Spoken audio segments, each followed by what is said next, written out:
বাঙালি ভাইরা, আপনাদের ভয় নেই। আপনারা মনে করেন না আপনারা একলা।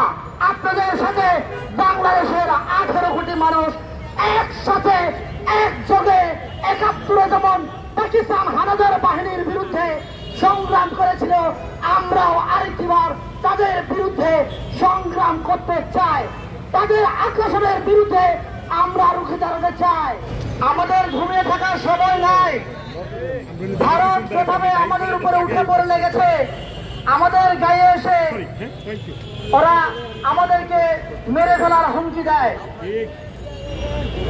শুভেন্দু বাবু যে চক্রান্ত করছে, এই চক্রান্তের তীব্র নিন্দা আমি জানাচ্ছি। আমি বাংলাদেশের আপামর জনগণকে উদ্দেশ্য করে আহ্বান করতে চাই, আপনারা সকলে প্রস্তুত হন। 71 যেমন শেখ মুজিব বলেছিলেন, তোমাদের কাছে যা আছে তোমরা প্রস্তুত হও। আজকে আমিও আপনাদেরকে আহ্বান করতে চাই, আপনারা প্রস্তুত হন। ভারত আমাদের বিরুদ্ধে ষড়যন্ত্র করে আমাদের সার্বভৌমত্বকে হুমকির মুখে ফেলার জন্য ওরা ষড়যন্ত্র চালিয়ে যাচ্ছে। আমরা আমাদের বাংলাদেশের ভাইরা অনেকে সন্দেহ প্রকাশ করেন, অনেকে ভয় পান। আমরা আমাদের চারপাশে যেহেতু ওরা আছে, ওরা ওদেরকেই নাকি আমাদেরকে নমনম করতে হবে। আমি আপনাদেরকে বলছি, আমরা তাদেরকে নমনম করব না, আমরা তাদের সাথে মিনমিন করে কথা বলবো না, আমরা চোখে চোখ রেখে তাদের সাথে কথা বলবো। ওরা আমাদেরকে মানুষ মনে করে না, ওরা আমাদেরকে দেশ মনে করে না।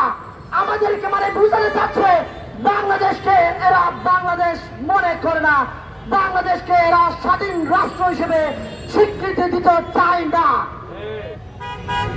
প্রশ্ন বেদনা উঠেছে, আমরা লাথি মেরে ভারতের পেট চিরে আমরা বের হয়ে নতুন ভাবে আরেকবার স্বাধীনতা লাভ করতে চাই। আপনারা সকলে প্রস্তুত আছেন কিনা? যদি প্রস্তুত থাকেন আপনারা আওয়াজ করুন। ফেসবুক, টুইটার, সোশ্যাল মিডিয়াতে যে যেখানে পারেন সকলে একত্র হন। আমার বাংলাদেশের প্রশাসনকে অনুরোধ করবো, আমার সেনাবাহিনী ভাইদেরকে অনুরোধ করবো, আপনারা প্রস্তুত হন। সেনাবাহিনী ভাইরা, আপনাদের ভয় নেই। আপনারা মনে করেন না আপনারা একলা। আপনাদের সাথে বাংলাদেশের 18 কোটি মানুষ একসাথে একযোগে 71 যেমন পাকিস্তান হানাদার বাহিনীর বিরুদ্ধে সংগ্রাম করেছিল, আমরাও আরেকটিবার তাদের বিরুদ্ধে সংগ্রাম করতে চাই। তাদের আগ্রাসনের বিরুদ্ধে আমরা রুখে দাঁড়াতে চাই। শুভেন্দু আমার বর্ডারে এসে উস্কিয়ে দিয়ে আমার বাংলাদেশের পতাকা পুরনের মতো ওরা সাহস দেখিয়েছে। আমার বাংলাদেশের দূতাবাস হামলা করার মতো সাহস দেখিয়েছে। এখন তোমার দূতাবাস বাংলাদেশে কি নাই? তোমারও দূতাবাস বাংলাদেশে আছে। আমরা যদি হামলা শুরু করে তাহলে তোমাদের সব কথাকে বলেছিল শুভেন্দু, ঝুলায় রাখবো আমাদেরকে। তোমাদের দূতাবাসের সকল কর্মকর্তার লোকদেরকে আমরা ঝুলায় রাখবো, কিন্তু আমাদেরকে উগ্র হতে বাধ্য করবেন না। আমরা উগ্রতা ছড়াতে চাই না তোমাদের মতো। আমরা তোমাদের মতো গর্ধব নই যে আমরা উগ্রতা ছড়াবো, কিন্তু হ্যাঁ আমাদেরও একটা ধৈর্যের সীমা আছে।